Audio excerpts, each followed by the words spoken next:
Los muros de una entidad financiera o bancaria.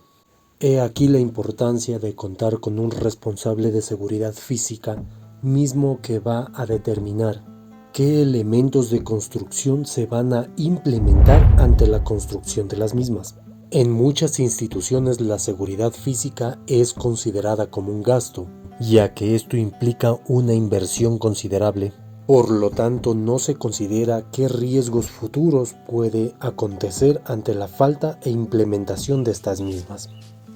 Como principio fundamental se debe tomar en cuenta ciertos factores clave ante la construcción de muros y paredes en las instalaciones.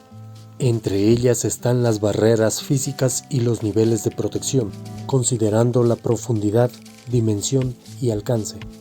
El objetivo principal que debe tener una entidad financiera o bancaria, o a su vez una institución pública o privada, es que ¿cómo pueden precautelar la seguridad y protección de sus instalaciones?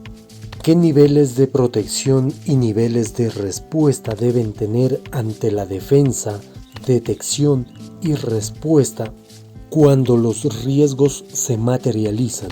Para esto se puede implementar elementos que nos puedan ayudar a minimizar los riesgos, evaluando e identificando cada nivel de defensa con el nivel de detección, el nivel de identificación con el nivel de retardo y el nivel de reacción con el nivel de respuesta.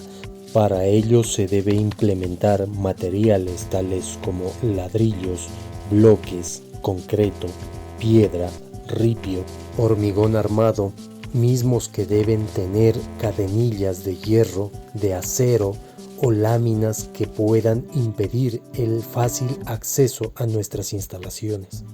Las paredes que rodean y dividen las áreas críticas, las áreas de cajas, las áreas sensibles, las áreas de conteo de valores deben estar reforzadas con varillas de hierro enlazadas entre 15 y 20 centímetros.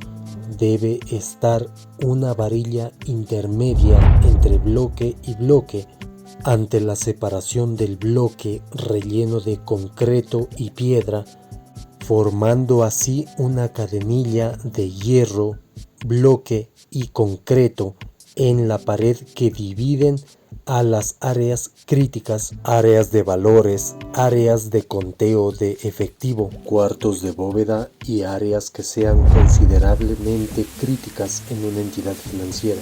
Para ello se debe evaluar los riesgos y se debe identificar qué impacto de pérdida se enfrenta la institución cuando los riesgos se materializan.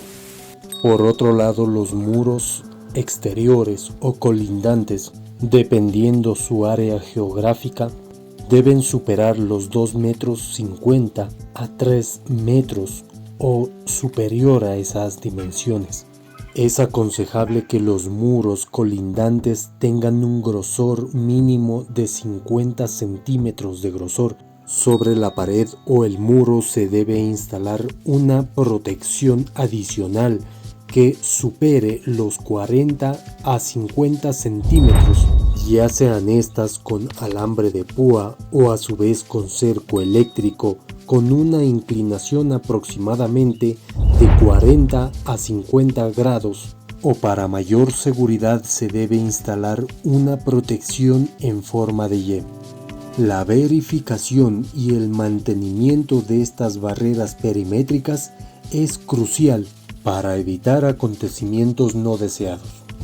El responsable de seguridad física debe verificar las áreas colindantes, las zonas de alto riesgo y las rutas de escape en el caso de materializarse los riesgos. Para esto debe tener claro qué elementos y dispositivos debe implementar en sus instalaciones, considerando los niveles de seguridad, una evaluación de riesgos efectiva, con un criterio lógico y técnico, y recursos físicos que pongan a consideración y alcance todos los niveles de protección en la rama de la seguridad física.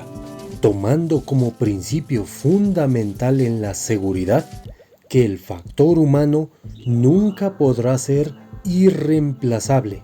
En mi canal podrás aprender más metodologías, principios y fundamentos apegados a la realidad y al nivel de agresión y violencia relacionados a la seguridad y protección física en una institución financiera o bancaria, o ya sean instituciones privadas o públicas.